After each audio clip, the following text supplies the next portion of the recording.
back again with another quickie reading. And today we will be finishing our trilogy on dreams. And I am not talking about the YouTuber this time like I did in part 1. Today we'll be looking over some notable examples of Chris's dreams. Significant dreams. Chris has often claimed that his dreams represent communications from the divine. On IRC, oh god, how long ago was this? When asked about his purpose in life, he explained it like so. To eventually be married to my sweetheart, then give birth. How that works, Chris. And raise my daughter, as God has pointed it out for me in my dream. Likewise, when Panda Halo asked him why he wanted a daughter so badly, he said, "It was foretold to me in multiple dreams." During the father call, when Matthew Devoria pointed out that his belief in prophetic dreams was both highly unlikely and potentially blasphemous, Chris was willing to back off from some of the weirder implications of his philosophy. "I'm not saying that I am a prophet," he admitted. However, he continued to cling to the belief that his dreams represent the future. "I'm not saying that it is the definite future," he explained, "but that it is a possible future." There are so many possible futures, Chris. None of them involve you having a sweetheart that isn't a troll and raising a family. It's not in the cards, buddy. I'm sorry. It could be that Chris believes that God gives him these visions of the future in order to comfort him with the knowledge that he will, in fact, triumph in the face of adversity and autism. Chris himself has on several occasions shown that he fears suspense and uncertainty. It wouldn't be a great leap of reason to assume that he thinks God is personally tossing him spoilers for his own life, in much the same way as Chris slathers them into Sonichu. When a letter in Mailbag 55 called Chris out on his insane belief, his response was to ask, "What is your dream career?" suggesting that he has misinterpreted various dream-related expressions, such as "the woman of my dreams" or "my dream job," while the expression actually means it would be dreamlike to have a job like that or a wife like her. Chris may take it to mean God literally showed this job or woman to me in a dream. Chris has discussed several of his more important or influential dreams in many of his comics, chats, and videos. There may be a great many more that he's never felt like sharing with the outside world, so this section is by no means comprehensive, but it should at least provide a basic overview of the sort of prophecies Chris believes that he receives. The Crystal Dream. I have my dreams that God gave to me, and I have to see my Crystal Weston Chandler be born. Chris. By far the most significant of Chris's dreams is this one, where he saw himself married to an unspecified woman and raising a daughter named Crystal. This represents the genesis of his love quest, or at any rate, his favorite excuse for it, when he's not willing to admit that what he really wants is a replacement mother, and we will get to the implications of that later, trust me. Chris claims that his search for a sweetheart is intended to fulfill God's will and produce his prophesied daughter. You see, I have a dream. I have my dream, and that dream is to give birth, to share a daughter with my wife-to-be, and her name will be Crystal. Chris, during the father call. Chris always wanted to share too much personal information during conversations with strangers, sometimes brings up the Crystal Dream while introducing himself to people. In one of his Facebook conversations, he sent a new contact the following question. "Do you know any 18-25-year-old single women who might like me? By the way, if you have received that same question from me, please answer it. I need help. Thank you. I would appreciate any help I can get in finding the one who would be my sweetheart. Same. And help me realize my dream of me fathering a pretty daughter named Crystal Weston Chandler. That is not my dream. For some time, the mini-trolls following Chris operated according to the belief that the dream took place when he was around 21 years old, right around the formal beginning of the love quest. During the father call, however, Chris very clearly stated that he had the dream when he was in elementary school, between 7 and 9 years of age.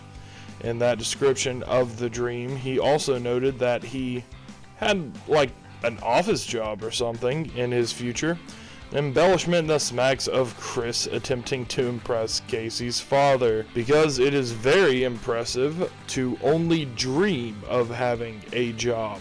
This statement, however, predates the father call in an email sent to Katie Bay near the end of July 2009. Chris used this dream as an excuse to not get a job. Specifically, he expressed annoyance that he does not know what kind of job he has in the dream, only that he is working in an office building. His daughter is present because child labor laws are something Chris does not agree with. And shortly after the dream begins, the building starts to collapse and he needs to run away with Crystal. Chris's dreams about his future daughter are at least partially responsible for his refusal to date black women. In Mailbag 35, he explained, "I never saw a black woman being my wife in any of my dreams of me and my white baby daughter." The Grim Reaper dream. In a dream sometime before 2005, Chris met the Grim Reaper. "I understand my dad does not have long to live, but I have to ask while you're here, when will you be taking my father?" He informed me that he would not claim his soul until the year 2015. From Jackie Emails 31. Chris found this comforting, but was enraged with the Grim Reaper, the ultimate troll, when he took Bob's soul in 2011.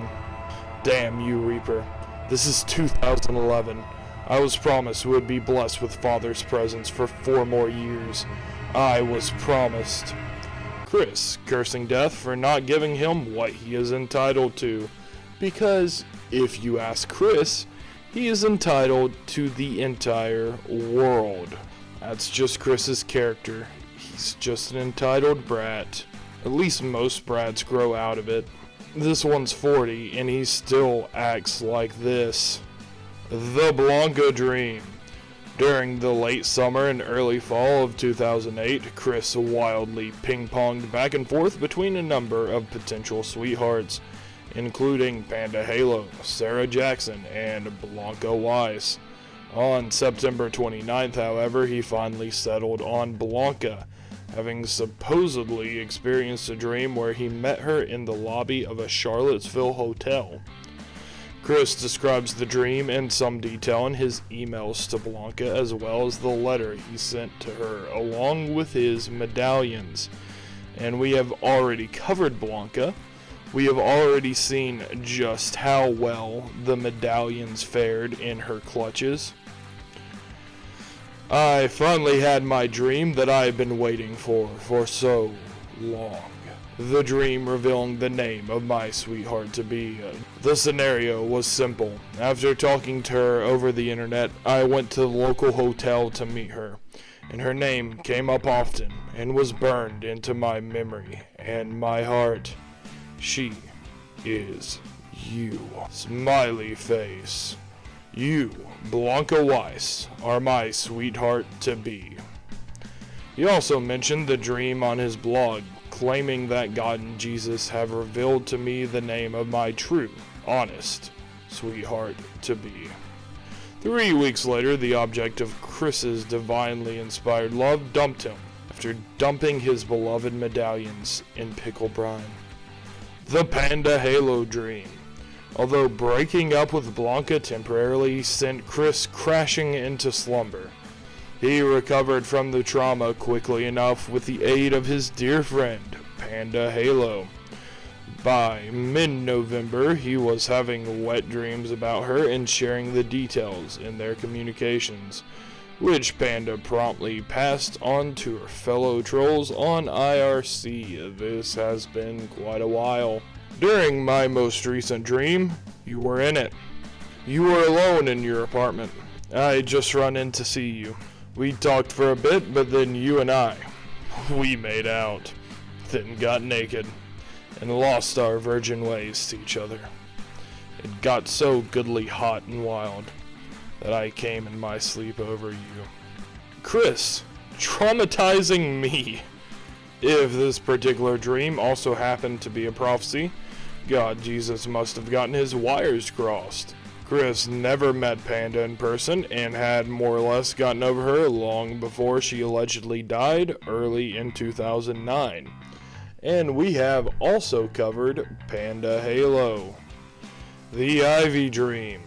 In episode 19, Chris recounted a vision where 2/3 of the Holy Trinity, try and guess which two, told him in the most explicit possible terms that Ivy was destined to be his one true love, that his enemies would be defeated, and that his biological clock, which Chris doesn't understand, that's a term used with women and when they can have babies, not what he means, which is his sleep schedule, would soon be conveniently reset.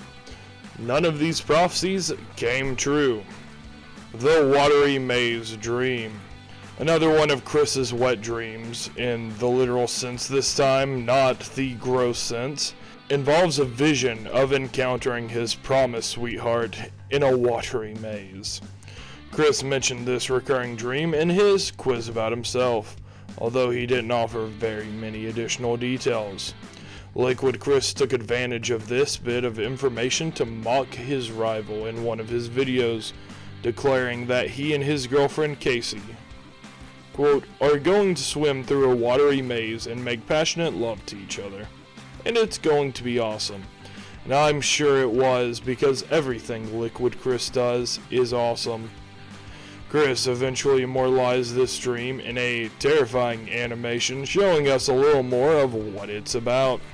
The details were unsurprising. In a maze, full of water, Chris meets an unspecified woman and has sex with her. The end. Chris was especially eager to keep this animation on Flipnote Hatino, having uploaded it a grand total of 6 times. Chris, just take an L. Despite its assorted violations of the website's policies, though the site's moderators deleted it a number of times, he doggedly kept re-uploading it. Judging by the monologue after the dream, if only I knew who you are in reality, Chris believes that the lovely woman is a real boyfriend-free girl somewhere, perhaps one who suffers from a recurring nightmare in which she is assaulted by an obese man-child. By putting his fancy where everyone could see it, Chris may have been attempting to contact the non-extant woman. Sticky Dream. Due to the combined threat of his somewhat slippery grip on language, his peculiar mindset on hanky-panky, Chris is noticeably confused about basic terminology. For example, in Ivy Q&A, it's mentioned that Chris told Ivy that he had a sticky dream about her. When Ivy asked if he meant a wet dream, he replied, "No, that's when you pee yourself, silly." Minor dreams. Oh god, knowing Chris, this is very dangerous. The Sonic on Game Boy Dream. In The Song of Christian, Chris claims to have experienced a dream involving a Sonic the Hedgehog game for Nintendo's Game Boy handheld. According to the Sonichu Chronicles, it took place in June 1997. This, he says, is what inspired the Sonic Dump Sega Joins Nintendo cover story on his homemade Nintendo Power magazine, as well as the many half-assed knockoff Sonic game concepts inside of it. He also wrote a letter to the real Nintendo Power describing the dream. This is one dream of Chris's that actually came true. Sorta. While Nintendo never made a Sonic game for the original Game Boy, Sonic Advance hit the Game Boy Advance at the tail end of 2001. It was one of the very first Sonic games for a non-Sega hardware platform, seeing release around the same time as Sonic Adventure 2 Battle, for Nintendo's GameCube. In typical Chris fashion, he announced that he pretty much foretold the outcome in a PowerPoint presentation. The Pamela Dream. During his chats with Vanessa Hudgens, Chris cited a dream that taught him a useful moral lesson. Supposedly, during the long months of the Megan saga, Chris had a dream where he had to choose between his true and honest love for Megan Schroeder and his temporary lust for TV star Pamela Anderson. "I stuck by my morals and went for Megan," Chris explained, "and because the same is being applied between you and Ivy, I'm going to remain strong and true and stay with Ivy." Given that he never got any from Megan, of course, in retrospect, the sensible choice would have been to go for Pamela, a la Borat. Here's to the path not taken. The Patty Chan Dream. Sometime after the death of his beloved dog Patty, Chris had a dream, or multiple dreams rather, reassuring him that Patty was alright and living comfortably in the presence of God. Chris discussed this in his plea to Clyde Cash from January 2009, hoping that Clyde would follow his example to get over the death of Ryan Cash and stop cruelly tormenting him. For some reason, Clyde chose to ignore Chris's advice, because losing a dog is exactly like losing a brother in Chris's eyes. The Acid Factory Dream. In Mailbag 39, responding to a question that attempted to reason with him about his hatred of Asperchew, Chris dove off along a tangent and described a particularly picturesque nightmare that mixes his hatred of tobacco and his now non-hatred of alcohol. "I was in a factory and I watched people lying on a conveyor belt with their mouths full of cigarettes, going through burning ovens, coming out singed, not on fire, then dunked into a huge tank of alcohol that dissolved them to dust like acid would do. And their remains would come out of the factory smokestacks in puffs of smoke and ash. And another detail, the front of the factory is skull-shaped." Your guess is as good as mine. Chris has a habit of bringing up traumatic experiences from his past on the least provocation, usually as a way of fishing for sympathy. For instance, during the father call, he went on the defensive by suddenly changing the subject to the incident where he was allegedly abused in elementary school. Dreaming of death. Chris has apparently dreamed on multiple occasions of the instant that precedes death. In his conversations with the sysop of the Wikipedia, while complaining about various objectionable advertisement on his site, he delivered the following bizarre non sequitur. "Seeing the big ad in the one spot is as terrifying as the flash of light at the instant millisecond of death. Or even, technologically, the blue screen of death. And believe me, in dreams and even in moments within my mind while awake, I have seen and felt that death light. Not only is it the most horrifying thing ever, but I am long not ready for it yet." This statement offered without comment, except for my own. I'm really concerned for Chris. What does the statement mean that he has seen and felt the death light, IRL, awake? I mean, he's not the healthiest guy in the world, but he's 40. He shouldn't be seeing and feeling the death light. Exactly why Chris chose to draw a connection between the moment of a human being's physical death and the moment of a Windows PC crashing is uncertain. This might be because the error alert that comes up after a critical system error in PCs is colloquially known as the blue screen of death, which literal-minded Chris would associate with a real near-death experience. High school dreams. During his date with Emily, Chris mentioned recurring dreams about his days at Manchester High School. Given that his high school years were the last time Chris had anything like real friends or a fulfilling social life, it's no surprise that he often revisits them in his dreams. He describes the dreams in a very wistful and nostalgic tone. I get to see all my old friends there. Chris also added that Megan Schroeder sometimes appears in his dreams of high school, even though he didn't meet her until well after he graduated and returned home to Ruckersville. Clearly, his unconscious mind is cobbling together an amalgam of all his fondest memories, like a series of his greatest hits, except all of his greatest hits were of Christian and the Hedgehog Boys, both CDs. And no, we don't count the third one. The third one doesn't count. I swear if someone brings up the third one more time, I'm gonna lose it. Prince Dream. According to an August 2010 email to Jackie, Chris dreamt that he was in a Prince and Pauper situation, in which he switched lives with a prince. He called it confusing and stress-filled, and said he was surrounded with people who had no understanding of him, and was upset with the prince's babysitter for calling Yoshi... Chris, please. For calling Yoshi a homosexual icon.